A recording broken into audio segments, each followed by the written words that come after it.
కోపం వచ్చినా సరే నేను ఇట్లాగే మాట్లాడతా. ఒక అతను వాట్సాప్లో పెట్టాడు, ఒక ముస్లిం సోదరుడు, మేము మా సాంప్రదాయాన్ని వదులుకోవడల్లా, మా దుస్తులు కానీ మా ప్రార్థనలు కానీ చిన్నప్పటి నుంచే మా పిల్లల్ని తీసుకుని వెళ్తాం, మేము ఖురాన్ నేర్పిస్తాం వాళ్ళకి.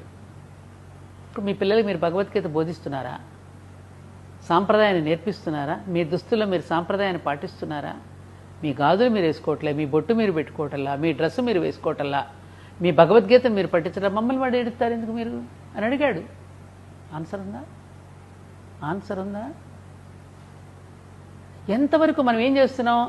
అయ్యో అదే నెగిటివ్ దృష్టి పెడుతున్నాం. మనం పాజిటివ్గా అసలు మనం ఆచరింపచేసేలాగా మనం ఎలా పుట్టుకకి చావుకి ఉన్న మధ్య ఉన్నటువంటి జీవితాన్ని ఎలా గడపాలో నేర్పినటువంటి భగవద్గీతని చచ్చిపోయిన తర్వాత దీపంతో పాటు తల వెనకాల పెట్టుకున్న క్యాసెట్గా మార్చుకున్నటువంటి విచిత్రమైన సంస్కృతి మనది. ఎక్కడైనా సరే భగవద్గీత శ్లోకం వినిపి